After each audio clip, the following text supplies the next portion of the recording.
कहानी की शुरुआत होती है ग्वेन नामी एक लड़की से। वो एक मोटल में पार्ट टाइम जॉब लेने के लिए आई थी, जिसका ऑनर था टेडी। टेडी को मोटल में नाइट शिफ्ट के लिए किसी की जरूरत थी। मोटल के अंदर जाने पर ग्वेन को रिसेप्शन खाली मिलता है। इस होटल में ज्यादा लोग भी नहीं थे और ये होटल काफी वीरान जगह पर भी था। ग्वेन को यहाँ डर लगने लगा था। वो इस मोटल में टेडी को ढूंढने लग जाती है और एकदम से उसके सामने कोई आ जाता है, जिसे देखकर वो चीख मारती है। सामने वाला भी चीख मारता है और पता चलता है कि यही टेडी था। टेडी और ग्वेन की जॉब के सिलसिले में बातें होती हैं और टेडी ग्वेन से कहती है, आप रिलैक्स रहें, मुझे इस काम का पहले भी एक्सपीरियंस है, मैं सब संभाल लूंगी। टेडी फिर उसे होटल का विजिट करवाता है और स्टोर रूम दिखाते हुए बताता है कि स्टोर रूम के दरवाजे का लॉक खराब है। जब भी वो स्टोर रूम खोले तो उसे डोर के आगे ब्रेक रखनी होगी, नहीं तो अगर लॉक लग गया तो वो यहीं फंसी रह जाएगी। लॉक सिर्फ बाहर से खुलता है।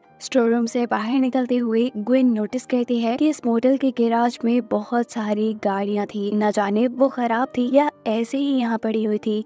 उसको सोच आई कि हो सकता है यहाँ कोई हादसा भी हुआ हो या ये जगह ही हॉन्टेड हो। इस मोटल के अंदर एक पूल भी था, जिसकी हालत अब बहुत ज्यादा खराब थी। डैडी बताता है कि पिछले साल इस पूल के अंदर एक बहुत बड़ा सा गड्ढा हो गया। उसे ठीक करने की बहुत कोशिश भी की गई, लेकिन वो भरा ही नहीं गया। इसी वजह से अब तक पूल बंद है। होटल का विजिट करवाने के बाद डैडी ग्वेन से कहता है, अच्छा ठीक है, मुझे कोई काम है, मैं चलता हूँ। अगर तुम्हें भूख लगे तो ये लो मेन्यू, पास में ही एक होटल है, तुम वहाँ से खाना मंगवा लेना। ग्वेन जाते हुए उससे कहती है, अरे मुझे कोई हथियार तो दे जाओ। डैडी हैरानी से पीछे मुड़कर दिखता है और पूछता है, तुम्हें हथियार की क्या जरूरत? अगर तुम समझ रही हो कि ये होटल हॉन्टेड है या ऐसा कुछ, तो मैं बता दूं, यहाँ ऐसा कुछ भी नहीं है। मैं काफी सालों से मोटल चला रहा हूँ। तब ग्वेन उसे कहती है, अरे मैं एक अकेली लड़की हूँ, मेरे साथ कुछ भी हो सकता है यहाँ, मेरे पास एक हथियार होना चाहिए। जवाब में डैडी कहता है, तुम पुलिस को कॉल कर सकती हो। पर ग्वेन इस चीज पे बसी थी, नहीं मुझे एक वेपन ही चाहिए, क्योंकि पुलिस को यहाँ आने में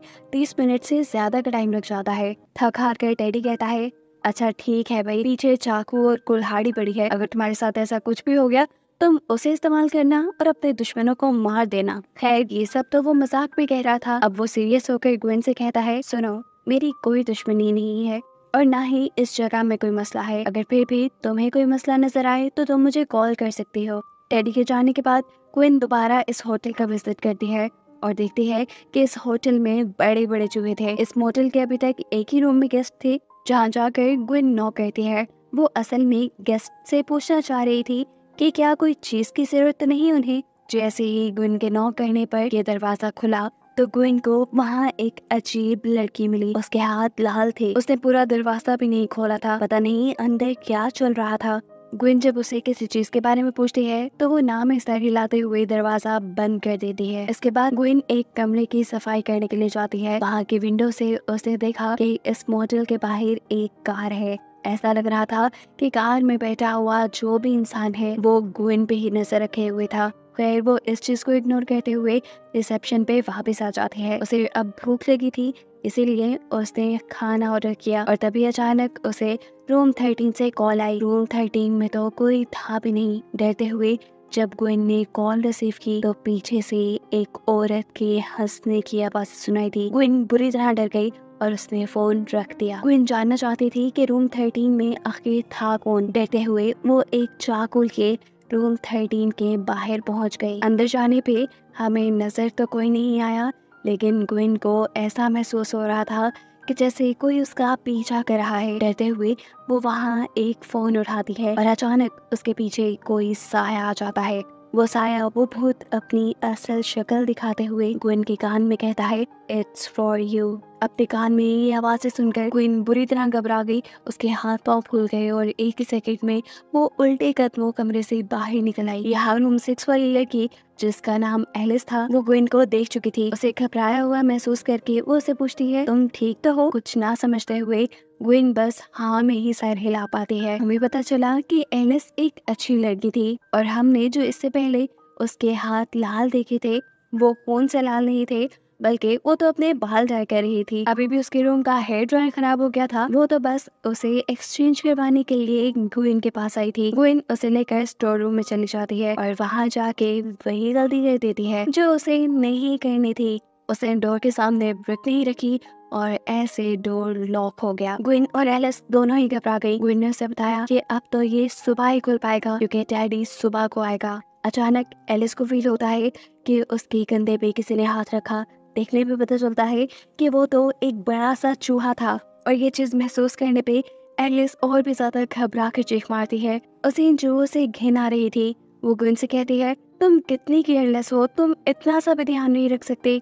मेरा फोन भी रूम में है, अब पता नहीं हम क्या करेंगे। अचानक ही स्टोर रूम के बाहर एक आदमी आ जाता है। ग्विन इस लड़के को देखकर घबरा गई। उसे लगा शायद कि वही लड़का है जो बाहर कार में उसके ऊपर नजर रखे हुए था, लेकिन यहाँ रिवील हुआ कि असल में वो तो एक डिलीवरी मैन था जो ग्विन का ही ऑर्डर किया हुआ फूड लेके आया था। इनकी किस्मत अच्छी थी इसलिए वो वक्त पे पहुंच गया और उसने आकर बाहर से दरवाजा खोल दिया, जिसके बाद इन दोनों लड़कियों ने सुकून का सांस लिया। ये दोनों मिलकर खाना खाते हैं और एक दूसरे से बातें करते हैं, जहां एलिस अपनी कहानी सुनाते हुए गुन से कहती है कि उसका और उसकी मोम का झगड़ा हो गया था, इसीलिए वो अपने घर छोड़कर भाग के यहाँ आ गई। अब अगली सुबह उसे यहाँ से लेने के लिए उसका बॉयफ्रेंड आ जाएगा और वो यहाँ से चली जाएगी। उसकी बातें सुनकर ग्विन उसे मशवरा देती है कि नहीं, तुम्हें अपनी मॉम के पास वापस चले जाना चाहिए। फैमिली एक बहुत बड़ी ब्लेसिंग होती है। एलिस के हाथ सोच में पड़ जाती है और ग्विन उठकर ड्रिंक्स लेने चली जाती है। बाहर जाने पे उसे देखा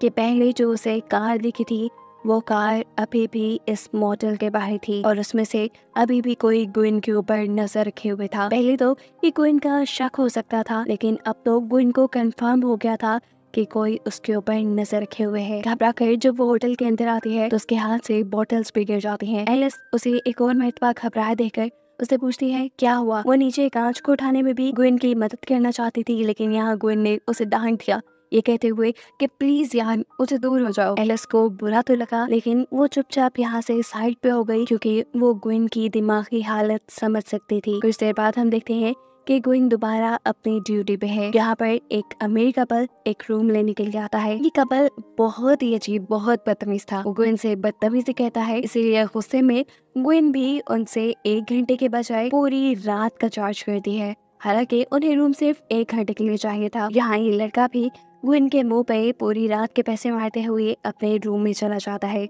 ग्विन को इनके ऊपर शक था कि कहीं ये गाड़ी में बैठे हुए लोग तो नहीं, इसीलिए वो इन दोनों को चेक करने के लिए इनके रूम में जाती है, जहाँ ये दोनों आपस में टाइम स्पेंड कर रहे थे। यहाँ उस लड़की को भी लगा कि कोई इनके ऊपर नजर रखे हुए है। वो भी जैसे ही रूम से बाहर चेक करने के लिए आती है तो जल्दी से ग्विन एक गाड़ी के पीछे छुप जाती है।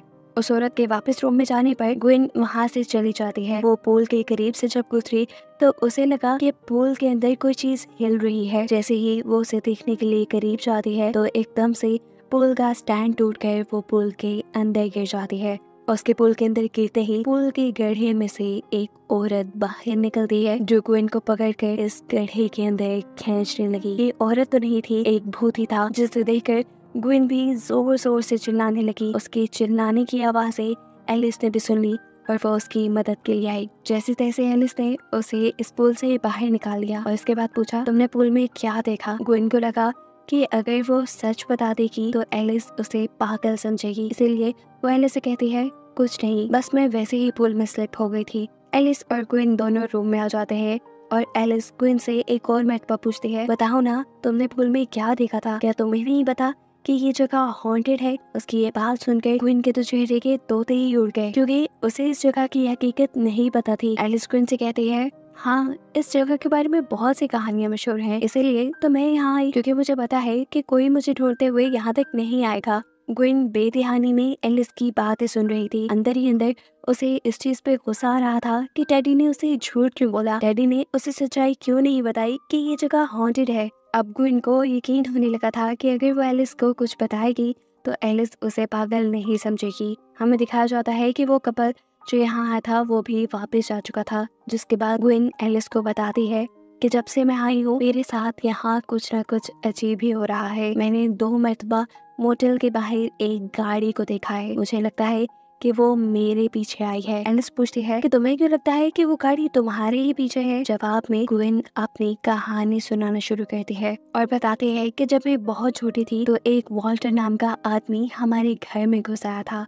उसने मेरी मॉम और मेरी बहनों को बेदर्दी से मार डाला, लेकिन किस्मत से मैं बच गई। मैं वहाँ से भाग गई और फिर उस पागल को पागल खाने भेज दिया गया। ग्वेन उसे बताती है कि मुझे पता चला है कि 2 दिन पहले ही वो पागल खाने से भाग गया है और अब वो मेरे ही पीछे है, जैसे वो मुझे मारना चाहता हो और मुझे मारकर उसका कोई मकसद पूरा हो रहा हो। ग्वेन के पास इस टाइम उसकी मोम का नेकलेस था। इस नेकलेस के बारे में ग्वेन बताती है कि जिस दिन मेरी मोम की डेथ हुई, ये नेकलेस भी उन्हीं के साथ गायब हो गया और अब 2 दिन पहले मुझे मेल बॉक्स में ही मिला है। मुझे लगता है कि ये नेकलेस वो किलर ही ले गया था और अब उस नेकलेस का मेल बॉक्स में भेजना मेरे लिए वार्निंग साइन है। एलिस को उसकी कहानी सुनकर बहुत ज्यादा बुरा लगता है और साथ ही साथ खौफ भी आता है। वो ग्विन से कहती है तुम्हें फौरन इस चीज के बारे में पुलिस को बता देना चाहिए, लेकिन ग्विन कहती है नहीं, मैं ऐसा नहीं कर सकती क्योंकि इस गाड़ी पर तो मेरा सिर्फ शक है, मुझे यकीन नहीं, शक की बुनियाद पे मैं पुलिस को कुछ भी नहीं बता पाऊंगी। लेकिन अब ग्विन ने फैसला कर लिया था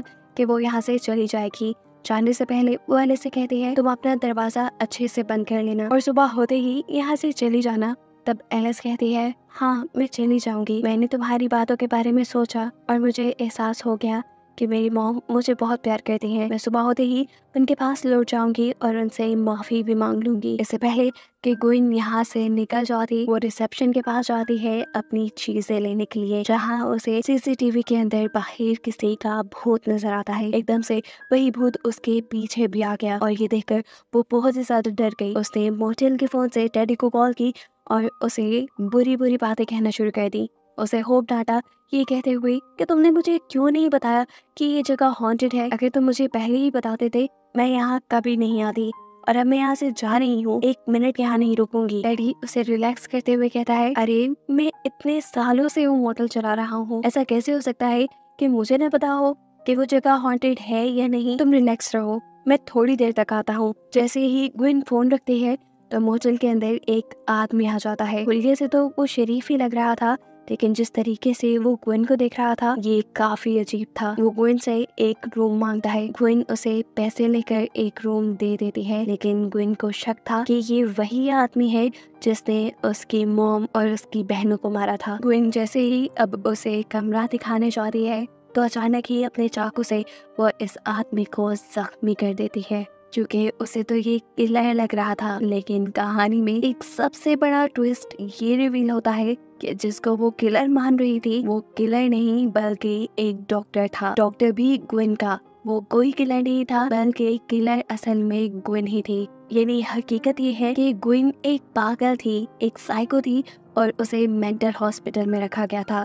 2 दिन पहले ग्विन ही वहाँ से भाग निकली थी और सालों पहले जो उसकी मॉम और उसकी बहनों का मर्डर हुआ था वो भी ग्विन ने खुद ही किया। लेकिन वो इस चीज को कभी मानती नहीं थी, वो सिर्फ उसी कहानी को मानती थी जो उसने दिमाग में बनाई हुई थी। यहाँ जो उसे भूत बार बार नजर आ रहे थे वो भी सिर्फ उसके इल्यूजन्स थे। ये जगह सच में हॉन्टेड नहीं थी। ये डॉक्टर जो यहाँ आए थे वो ग्विन को पकड़ने के लिए ही आए थे, क्योंकि वो जानते थे कि ग्विन कितनी खतरनाक है। इस टाइम डॉक्टर के साथ 2 नर्स भी थे, जिन नर्स को भी ग्विन बेदर्दी से मार देती है। एलिस को भी जब हलचल की आवाज महसूस हुई तो वो भी अपने कमरे से बाहर निकल आई, क्योंकि उसे पता था कि ग्विन के ऊपर कोई हमला करने आने वाला है। वो ग्विन की जान बचाने के लिए जैसे ही दूसरे कमरे में आती है तो देखती है कि वहाँ ग्विन के बजाय किसी और की लाश है। ये डॉक्टर की लाश थी जिसकी जुबान को भी काट कर नीचे फेंक दिया गया था और ये काम ग्विन ने किया था। ग्विन अब होश में नहीं थी।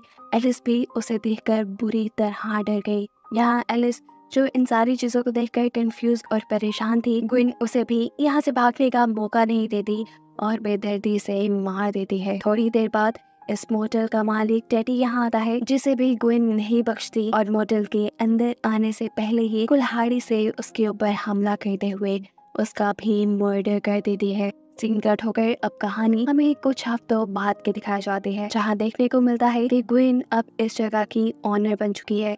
उसने इस मोटेल को बहुत अच्छे से रेनोवेट भी कर लिया है। एक गेस्ट ग्विन के मोटेल में बुकिंग के लिए आता है। ग्विन बहुत अच्छे से उसका वेलकम करती है, लेकिन कहीं होटल के एक दीवार पे हमें खून का निशान दिखाया जाता है, जो इस बात की तरफ इशारा था कि ग्विन के होटल में जो कोई भी आता था ग्विन उसे मार देती थी। ग्विन शायद अब अपने इस नए कस्टमर को भी मार देती, जिसके साथ बातें करते हुए ग्विन को दिखाते हुए ये कहानी यहाँ खत्म हो जाती है।